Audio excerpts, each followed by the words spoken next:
여러분, 동물 중에요, 죽을 때까지 노화도 안 되고 병에 안 걸리는 동물이 있대요. 죽을 때까지 주름도 안 생기고 노화가 안 생기는 동물이 있대요. 여자분들 부럽죠, 여러분?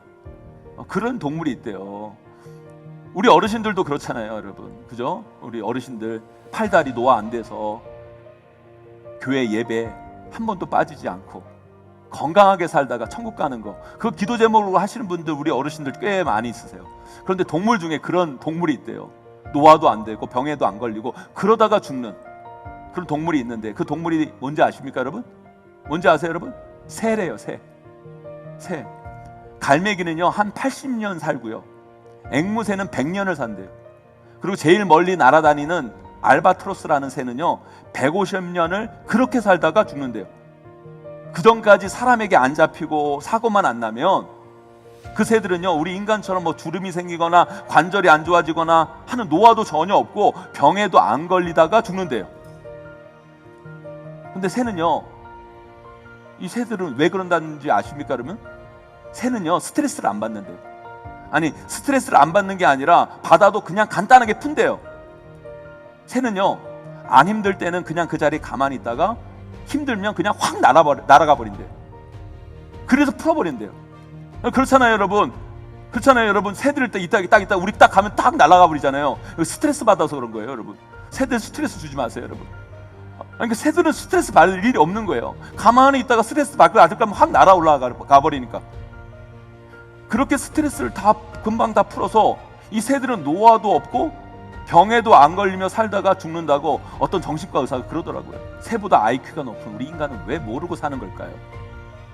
새도 깨닫고 있는 걸 왜 우리는 깨닫지 못하고 우리 스스로를 염려와 근심과 두려움으로 몰아세우고 그것으로 스스로 망가지게 하고 병들게 하고 불행하게 하고 아프게 할까요? 제가 보니까 새처럼요 날개가 없어서 그래요. 날개가. 사랑하는 성도 여러분, 아니요, 예수 안 믿는 사람들에게는 날개가 없을지 모르겠지만 아니요, 우리 예수 그리스도 믿는 우리들에게는 날개가 있어요. 성령님이 주시는 날개, 기도의 날개, 찬양의 날개, 예배의 날개. 왜 우리가 날개가 없어요, 여러분? 우리에게 하나님이 주시는 은혜의 날개가 있잖아요. 그것 가지고 우리 확 날아오르셔야 돼요. 때로는요 우리가 인생 살면서 뜻하지 않는 문제가 생겨요. 그래서 염려하고 그 염려가 커져서 근심하게 되고 급기야 두려움까지 이르게 되잖아요. 그때 가만히 있으면 안 돼요, 여러분. 하나님이 주신 날개를 확 펴세요. 말씀의 날개, 기도의 날개, 찬양의 날개, 예배의 날개를 확 펴세요. 그리고 성령님과 함께 날아오르셔야 돼요, 여러분. 그래야 우리가 살 수 있는 거예요. 사랑하는 성도 여러분, 우리가 이 험하고 악하고 힘든 세상을 살아가면서 여러분 아주 염려하지 않고 아주 두려워하지 않을 수는 없어요, 여러분. 하지만 그런 염려, 근심, 두려움이 찾아올 때마다 그것이 내 안에 머물러서 그게 전부인 것처럼 그 흐름대로 거기서 주는 스트레스, 상처 다 받으면서 우리 삶을 거기에 그냥 놓아두서는 안 된다는 거예요, 여러분. 오늘 주신 말씀 붙잡고 그 말씀에 순종하며 우리 안에 있는 믿음의 날개를 확 펴셔야 돼요, 여러분. 그리고 날아오르셔야 된다는 거예요, 여러분. 그것이 진짜 크리스찬이에요, 여러분. 우리 그런 귀한 성도님이 되시기를 간절히 소망합니다, 여러분. 성경 말씀을 읽다 보면 이런 말들이 참 많이 나와요. 염려하지 마라, 근심하지 마라, 두려워하지 마라. 그런데 우리가 솔직히 한번 이야기해 보자고요. 여기 염려 안 하고 사시는 분들 계십니까? 나는 살면서 예수 믿는 이후로는 근심 한 번 안 하며 살아왔다 하신 분들이 계세요? 아마도 없으실 거예요. 물론 정도의 차이는 있겠지만 이 악하고 힘든 이 세상을 살면서 우리는 염려하지 말아야지, 두려워하지 말아야지, 머리로는 알기는 알지만 나도 모르게 여전히 염려하고 있는 나, 두려워하고 있는 나 자신을 발견할 때가 종종 있습니다. 그래도 참 안타깝고 부끄럽죠.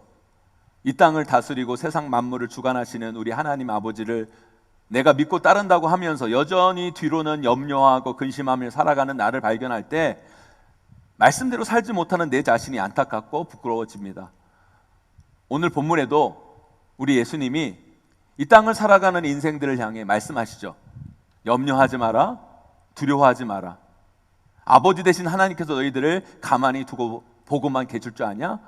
아버지 되신 하나님을 믿고 살아라. 그러면 우리 하나님이 너희의 모든 것을 채워주실 거다. 이것이 오늘 우리 예수님이 이 힘들고 어려운 인생을 살아가는 우리들에게 주시는 귀한 메시지예요. 메시지입니다. 맞습니다. 우리는요, 염려하지 말아야 돼요. 두려워하지 말아야 됩니다. 하지만 이 힘들고 어려운 인생을 살아가면서 이 염려와 근심, 두려움을요, 우리는 단번에 확실히 끊어내는 건 쉽지가 않습니다. 성경이 우리에게 말씀해 주고 있는 건 우리가 나아가야 할 목표이며 지향이겠죠. 우리는 그 목표를 향해 삶의 단계를 거쳐서 결국에는 우리를 망가지게 하고 우리의 심령을 병들게 하는 이 염려, 근심, 두려움으로부터 반드시 멀어져 가야만 하는 거죠. 그런데 제가 보면요, 예수 그리스도를 믿고 따른다고 고백하는 분들 중에도 보면 신앙생활을 하고 삶을 살아가면서도 여전히 염려, 근심, 두려움과 멀어지는 게 아니라 오히려 더 가까이 그것에 접근하고 살아가는 분들이 꽤 많은 것을 보게 됩니다. 그러면 안 돼요. 우리가요, 이 염려, 근심, 두려움을 단번에 확 끊어낼 수는 없다고 하더라도 우리는 그것으로부터 점점 멀어져는 가야 돼요. 그런데 많은 크리스찬들이 오히려 그것과 너무너무 가까워져 가는 삶의 모습을 사는 걸 보면 목회자로서 참 안타까운 마음이 듭니다. 그래서 저는 오늘 말씀을 통해 우리가 어떻게 삶을 살 때 우리가 염려, 근심, 두려움으로부터 멀어지지 못하고 거기에 가까이 가게 될까? 어떤 크리스찬들이 도대체 예수 그리스도를 믿고 따르면서도 염려와 근심, 두려움에 가까이 가고 있는가? 그걸 좀 오늘 말씀을 통해 살펴보려고 합니다. 결국요, 우리가 말씀의 적용이 구체화되지 못하고 잘못 적용되어지면 아무리 우리가 하나님 말씀대로 살아야지 말은 해도 실제적으로는 그렇게 못 살게 되고요, 그게 말뿐이 되는 경우가 꽤 많이 있어요. 많이 있습니다. 그렇기 때문에 염려, 두려움, 근심과 가까이 살아가는 삶의 모습이 어떤 것인지 오늘 말씀을 통해 깨닫고 나의 지금의 모습은 과연 어떤 것인지 여러분 자신부터 한번 살펴봤으면 좋겠습니다.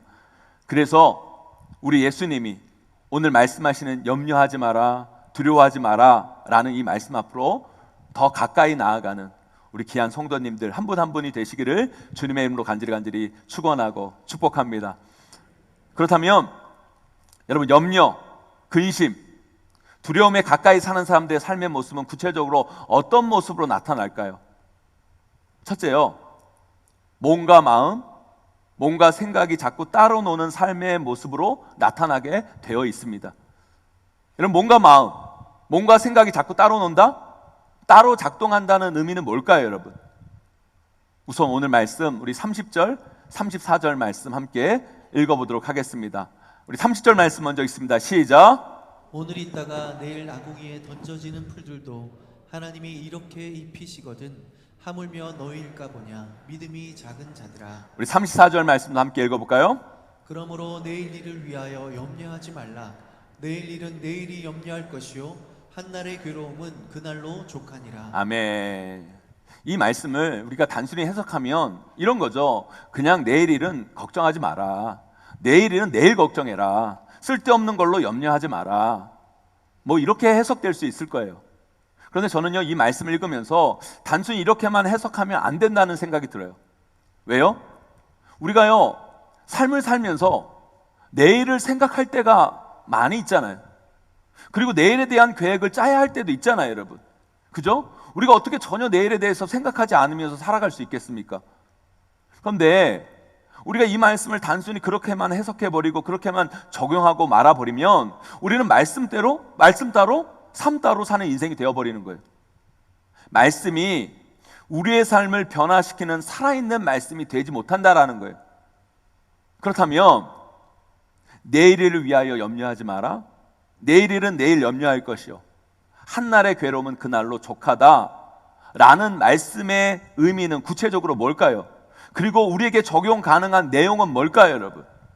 물론 아까 말씀드린 그런 의미도 분명 포함되어 있지만 저는 이 말씀은 그 의미를 넘어서는 무언가가 있다라는 생각이 들어요. 이 말씀을 저는 이런 예로 여러분들에게 쉽게 설명드리고 싶습니다. 제가 부목사 때요, 여름 휴가를 가는데요, 여름 휴가가 월요일부터 금요일까지 여름 휴가였어요. 그래서 월요일부터 금요일까지 휴가를 받아서 월요일날 휴가지로 떠나는 거죠. 근데 휴가지에 가서도 휴식이 완전히 안 되는 거예요. 왜요? 당장 휴가 끝나고 주일날 가서 설교를 해야 되거든요. 그러니까 월요일날 휴가 떠나긴 떠났는데 휴가지에서도 이 걱정하는 거예요. 이 염려하는 거예요. 이번 주 주일 설교 뭐 해야 되지? 어떤 본문으로 해야 되지? 어떤 주제를 가지고 해야지?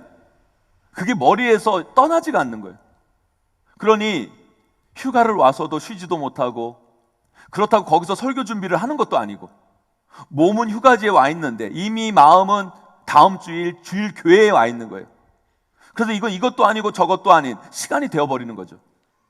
그러고 있다가 그 스트레스 때문에 수요일날 집에 돌아오면 집에 불안해서 있지도 못하고 목요일날 출근을 하는 거예요. 목요일 금요일날 출근해서 다가오는 주일 사역 설교 준비를 하는 나의 모습을 보게 된다는 거예요. 그래서요, 제가 담임 목사 되고 우리 교회 부목사님들에게는요, 휴가를 어떻게 줬는 줄 아세요? 월요일부터 금요일이 아니라 월요일부터 그 다음 주 수요일까지 휴가를 줬어요.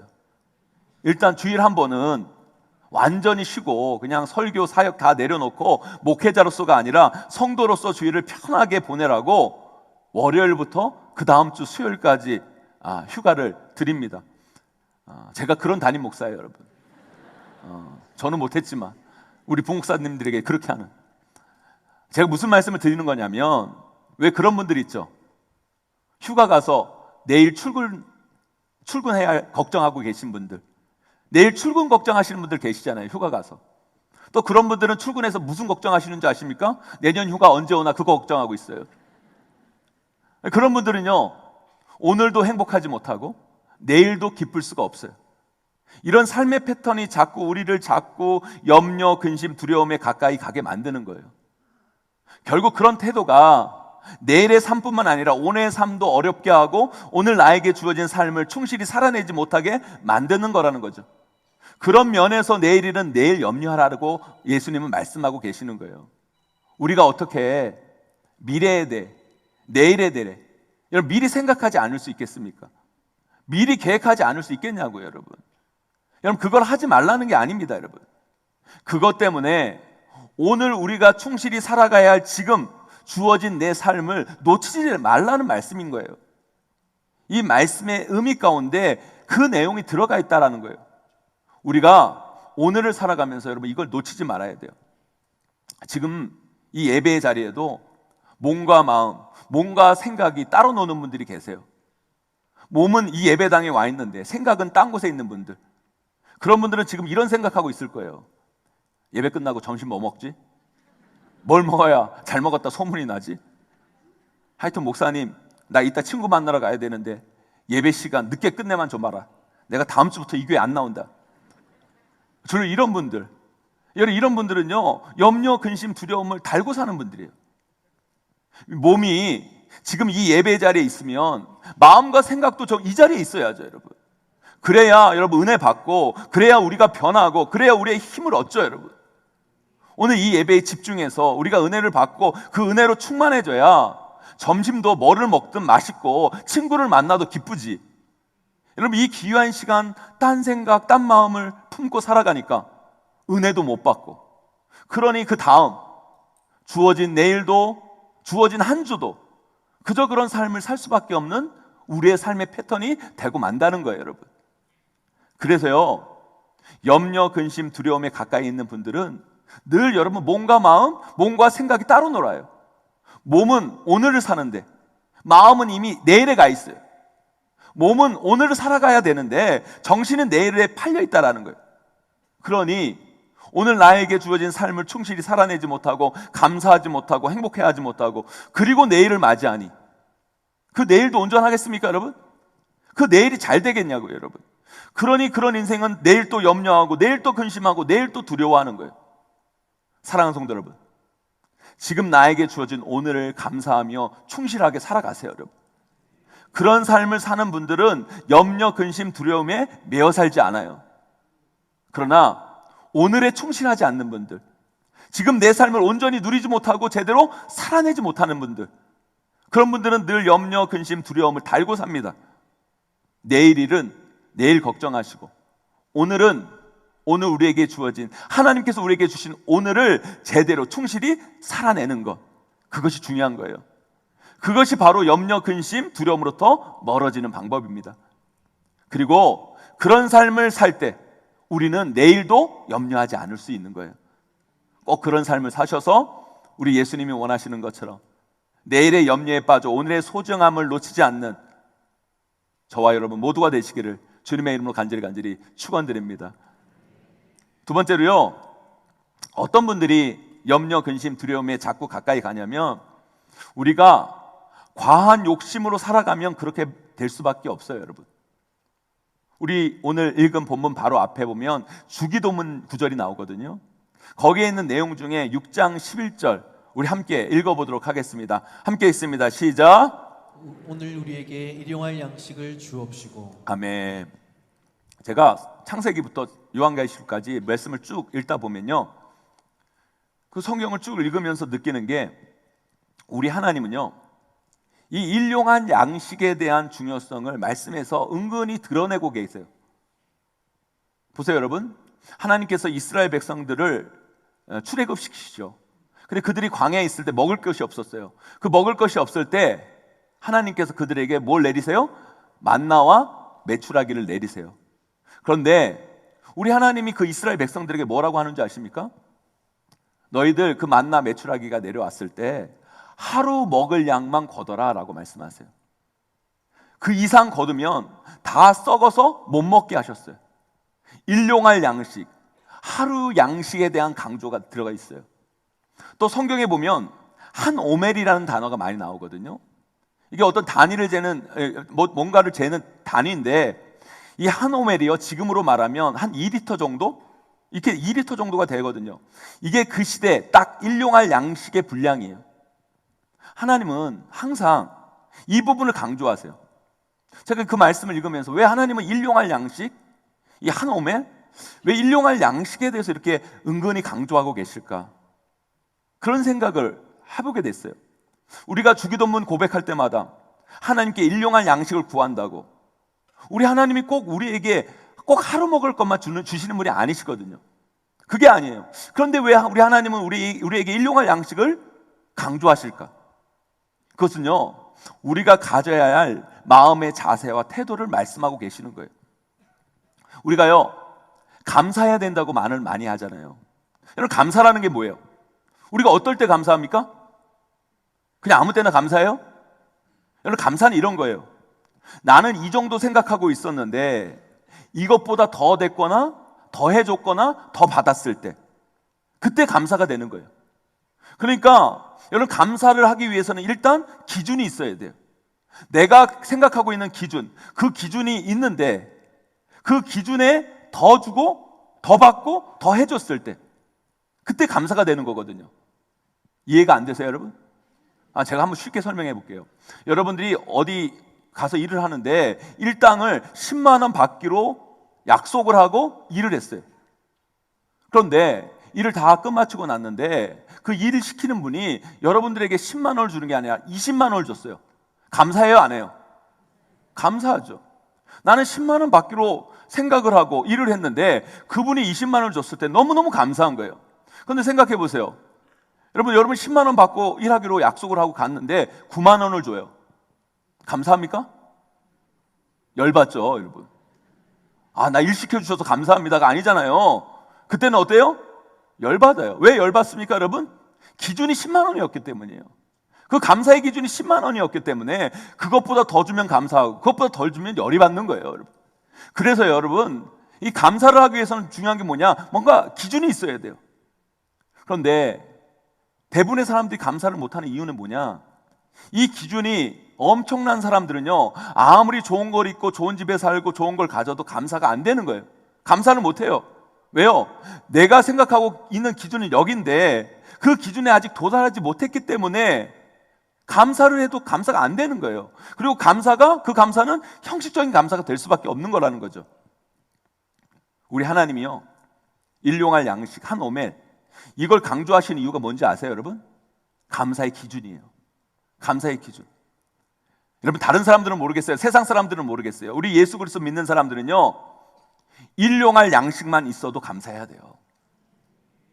우리가 오늘 하루 있고, 하루 먹고, 하루 잠자고, 오늘 하루 살 수 있다는 것만으로도 우리는 감사해야 된다는 거예요. 그게 하나님께서 말씀하시는 감사의 기준이에요. 여러분, 그런 것에 대해 감사하는 인생들이 무슨 걱정이 있고 무슨 염려가 있고 무슨 스트레스가 있겠습니까, 여러분? 감사의 기준이 그건데. 오늘 말씀에도 그러죠. 공중의 새를 보라, 들의 백합화를 봐라. 심지도 않고 거두지도 않고 그러는데 잘 살고 잘 자라지 않냐? 그런데 너희들은 뭐가 그렇게 걱정이냐? 저는요, 솔직히요, 이 말씀을 읽을 때 많은 분들이 이 말씀을 읽을 때 되게 감동을 받았는데 저는 감동이 솔직히 안 되더라고요. 처음 읽을 때 감동이 별로 안 됐어요. 왜 그런지 아십니까? 아니, 나는 새 수준으로 살고 싶지 않은데, 나는 꽃이 아름다워도 꽃처럼 살고 싶지 않으라 사람처럼 살고 싶은데, 속으로 그런 생각을 했거든요. 여러분, 우리 예수님이 그렇게 말씀하신다고 해서 우리가 새처럼 백합화처럼만 딱 살게 하신다는 말씀이 아니에요, 여러분. 이건 뭘 말씀하고 계시는 줄 아십니까? 우리가 가지는 감사의 기준을 말씀하고 계시는 거예요. 왜 인간이 염려하고 왜 인간이 불행해지고 왜 인간이 스트레스를 받는 줄 아십니까, 여러분?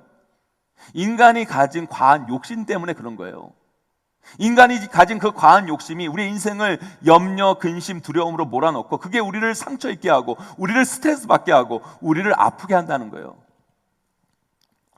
제 CGN TV 생명의 삶 설교 영상이 유튜브에 업로드 이렇게 딱 되면요, 거기에 댓글이 쭉 달려요. 뭐 많으면 50개, 뭐 보통 30개, 40개 댓글이 달려요. 대부분의 댓글은요, 뭐 제 말씀에 설교 영상에 은혜를 받아서 그러신지 아니면 그냥 습관적으로 그러신지 몰라도 대부분의 댓글은 아멘, 은혜 받았습니다, 이 말씀을 듣고 힘이 납니다, 다 대부분 좋은 댓글이에요. 근데 꼭 댓글 중에 많은 것도 아니에요. 꼭 하나 안 좋은 댓글이 있어요. 나는 그렇게 생각하지 않습니다. 저는 목사님 말씀에 동의할 수 없습니다. 동의하자면 안 보면 되지. 굳이 댓글까지 쓰면서 볼 것까지는 없잖아요, 여러분. 근데 꼭 그런 댓글 다는 분이 한 분 있어요, 한 분. 처음에는요, 그게 꽤 너무너무 상처가 됐어요. 그걸 딱 읽으면 너무 상처가 되는 거예요. 근데 지금은요, 그거 봐도요, 완전 괜찮아요, 완전. 왜 그런지 아세요, 여러분? 지금 제가 북한에 사는 것도 아니고 어떻게 모든 사람들이 다 제 설교를 좋아하고 제 설교에 동의하고 긍정하겠어요? 아닌 사람도 있는 거지. 지금 이 설교 들으면서도 난 아닌데 그런 분들 계실 거예요.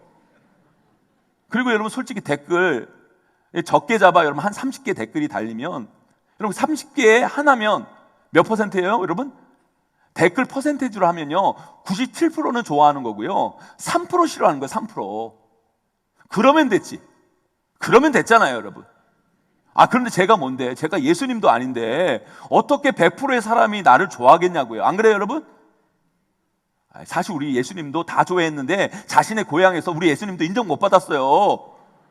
우리 예수님도 그런데 하물며 아무것도 아닌 저는 그거 너무너무 감사한 거 아니에요? 97%가 저를 좋아해 준다는 거? 너무 감사한 거예요. 여러분 보세요. 여러분 주변에 100명이 있어요. 그런데 한 명, 두세 명이 여러분에게 막 뭐라고 하고 여러분 미워하고 여러분에게 상처를 줘요. 그러면 여러분 인생에서 3% 여러분을 싫어하고 97%는 여러분 다 좋아하는 거예요. 그러면 됐지. 안 그래요, 여러분? 여러분이 뭔데? 여러분 뭐가 잘났다고 100% 여러분 다 좋아해요. 이 100% 여러분 다 좋아하기를 바라시냐는 거예요. 그거 과한 욕심이에요, 여러분. 과한 욕심. 그러면 여러분 이렇게 생각해 보세요. 그 상처라는 건 그 사람들이 아니라 여러분들의 과한 욕심이 여러분들을 상처받게 한다는 생각은 여러분 안 해보셨어요, 여러분? 물론 너무 욕심 없는 것도 문제죠. 주변에 100명이 있는데 30명이 막 뭐라고 그러고 30명이 미워하고 30명이 싫어하고 뭐 그러고 있는데 그래도 난 괜찮아, 나 상처 안 받아. 그렇게 살면 그건 뻔뻔한 거고 정신머리 없는 거죠. 그저 100명 중에 30명이 좀 뭐라 그러면 좀 자신도 돌아보고 반성하고 그래야죠, 여러분. 하지만 여러분 100명 중에 두세 명 자기한테 뭐라 그러고 자기 밉다 그러고 상처 주고 그러면 그거에 상처받지 말고, 여러분 그거에 대해서 여러분 상처받았다 그러고 그 사람 때문에 살기 싫다 그러고 죽고 싶다 그러고, 여러분 너무 아파하는 건 어찌 보면 우리의 과한 욕심에서 비롯된 것일 수 있다라는 거예요. 여러분 동물 중에요 죽을 때까지 노화도 안 되고 병에 안 걸리는 동물이 있대요. 죽을 때까지 주름도 안 생기고 노화가 안 생기는 동물이 있대요. 여자분들 부럽죠, 여러분? 그런 동물이 있대요. 우리 어르신들도 그렇잖아요, 여러분. 그죠? 우리 어르신들 팔다리 노화 안 돼서 교회 예배 한 번도 빠지지 않고 건강하게 살다가 천국 가는 거, 그 기도 제목으로 하시는 분들 우리 어르신들 꽤 많이 있으세요. 그런데 동물 중에 그런 동물이 있대요. 노화도 안 되고 병에도 안 걸리고 그러다가 죽는 그런 동물이 있는데, 그 동물이 뭔지 아십니까, 여러분? 뭔지 아세요, 여러분? 새래요, 새. 갈매기는요 한 80년 살고요, 앵무새는 100년을 산대요. 그리고 제일 멀리 날아다니는 알바트로스라는 새는요 150년을 그렇게 살다가 죽는데요. 그 전까지 사람에게 안 잡히고 사고만 안 나면 그 새들은요 우리 인간처럼 뭐 주름이 생기거나 관절이 안 좋아지거나 하는 노화도 전혀 없고 병에도 안 걸리다가 죽는데요. 근데 새는요, 이 새들은 왜 그런다는지 아십니까? 그러면 새는요 스트레스를 안 받는데요. 아니 스트레스를 안 받는 게 아니라 받아도 그냥 간단하게 푼대요. 새는요 안 힘들 때는 그냥 그 자리에 가만히 있다가 힘들면 그냥 확 날아가 버린대요. 그래서 풀어버린대요. 그렇잖아요, 여러분. 새들 때 딱 있다 우리 딱 가면 딱 날아가 버리잖아요. 스트레스 받아서 그런 거예요, 여러분. 새들 스트레스 주지 마세요, 여러분. 그러니까 새들은 스트레스 받을 일이 없는 거예요. 가만히 있다가 스트레스 받고 아직까지 확 날아올라가 버리니까. 그렇게 스트레스를 금방 다 풀어서 이 새들은 노화도 없고 병에도 안 걸리며 살다가 죽는다고 어떤 정신과 의사가 그러더라고요. 우리가요 머리 나쁜 사람들한테 왜 새대가리 그러잖아요. 그건 새 우습게 볼 게 아니에요, 여러분. 오히려 새는 머리고요, 우리 인간이 대가리예요, 여러분. 우리 인간이 대가리 같아요, 여러분. 똑똑한 척을 혼자 다 하면서 자신이 죽어가고 자신이 힘든 줄도 모르고 그 상처, 그 스트레스, 그 아픔 다 품어가지고 스스로를 늙게 만들고 병들게 만들고, 참 우리 인간이 어리석은 거예요. 그거 왜 그래요? 우리 안에 과한 욕심이 우리를 그렇게 만들어가는 거라는 거예요. 우리 26절 말씀 함께 읽어보도록 하겠습니다. 함께 있습니다. 시작. 공중의 새를 보라. 심지도 않고 거주지도 않고 창고에 모아들이지도 아니하되 너희 하늘 아버지께서 기르시나니 너희는 이것들보다 귀하지 아니하냐. 아멘. 그럼 새도 하는 것을, 새보다 IQ가 높은 우리 인간은 왜 모르고 사는 걸까요? 새도 깨닫고 있는 걸 왜 우리는 깨닫지 못하고 우리 스스로를 염려와 근심과 두려움으로 몰아세우고 그것으로 스스로 망가지게 하고 병들게 하고 불행하게 하고 아프게 할까요? 제가 보니까 새처럼요 날개가 없어서 그래요. 날개가. 사랑하는 성도 여러분, 아니요, 예수 안 믿는 사람들에게는 날개가 없을지 모르겠지만 아니요, 우리 예수 그리스도 믿는 우리들에게는 날개가 있어요. 성령님이 주시는 날개, 기도의 날개, 찬양의 날개, 예배의 날개. 왜 우리가 날개가 없어요, 여러분? 우리에게 하나님이 주시는 은혜의 날개가 있잖아요. 그것 가지고 우리 확 날아오르셔야 돼요. 때로는요 우리가 인생 살면서 뜻하지 않는 문제가 생겨요. 그래서 염려하고 그 염려가 커져서 근심하게 되고 급기야 두려움까지 이르게 되잖아요. 그때 가만히 있으면 안 돼요, 여러분. 하나님이 주신 날개를 확 펴세요. 말씀의 날개, 기도의 날개, 찬양의 날개, 예배의 날개를 확 펴세요. 그리고 성령님과 함께 날아오르셔야 돼요, 여러분. 그래야 우리가 살 수 있는 거예요. 일하다가 보면, 직장 다니가 보면 스트레스 받아요. 상처 받아요. 그때 여러분 그거 다 마음에 두고 여러분 새기지 마시고 그것으로 여러분들 죽이지 마시고 여러분 날개를 펴세요. 그리고 확 날아오르셔야 돼요, 여러분. 그런데요 많은 크리스찬들이 그 날개가 있는데도 불구하고 그 날개를 사용을 안 해요. 안 펴요. 그리고 그냥 그 자리에 머물러서 날개 없는 세상 사람들처럼 여전히 염려하고 여전히 근심하며 여전히 두려워하는 삶을 사는 걸 보게 돼요. 여러분 그건 우리 크리스찬의 삶이 아니에요, 여러분. 닭도 새잖아요, 닭. 그럼 닭도 셉니다.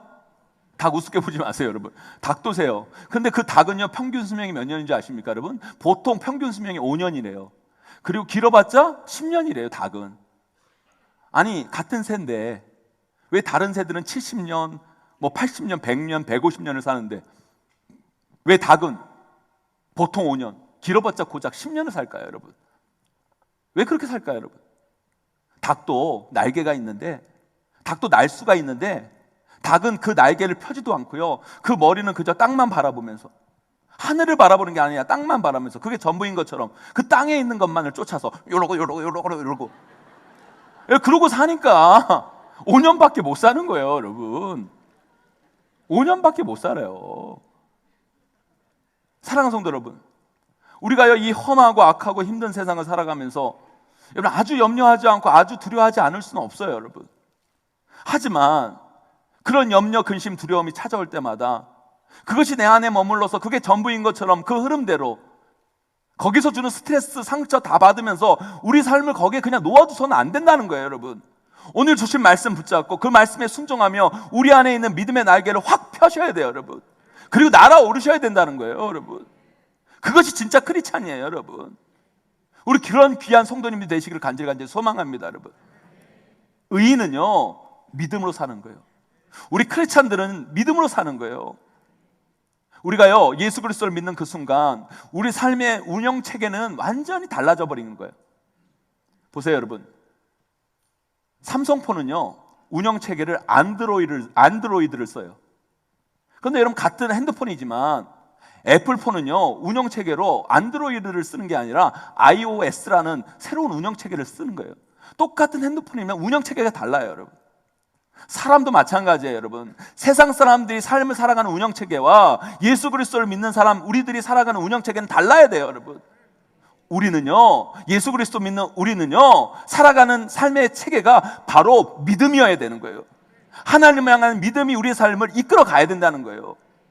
그러나 여러분, 그 믿음에 대한 치명적인 바이러스가 뭔지 아십니까? 바로 염려, 근심, 두려움. 여러분, 그것이 바로 그 믿음의 체계의 치명적인 바이러스예요. 그 바이러스는요, 우리의 믿음의 체계를 흔들어 버려요.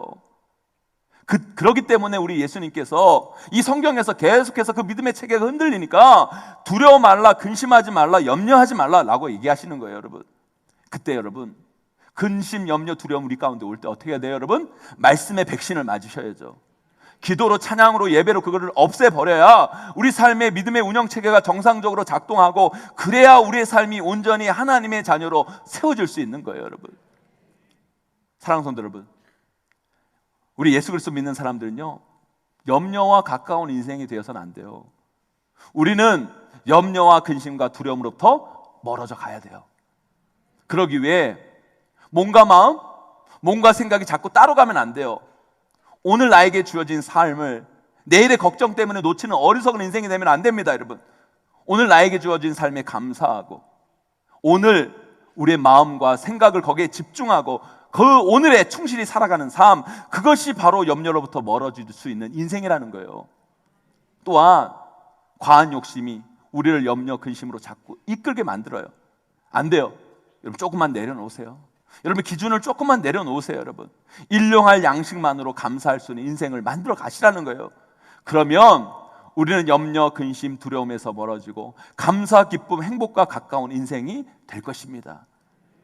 우리에게 염려, 근심, 두려움이 다가올 때마다 우리에게 있는 믿음의 날개를 확 펴서 말씀과 기도와 찬양으로 날개짓하며 힘차게 날아오를 때 우리는 하나님의 의를 위해, 하나님의 나라를 위해 멋있고 아름답게 살아가는 인생으로 거듭나게 될 것입니다. 꼭 그런 인생 살아내시는 저와 여러분, 우리 모두가 꼭 되시기를 주님의 이름으로 간절히 축원하고 축복합니다.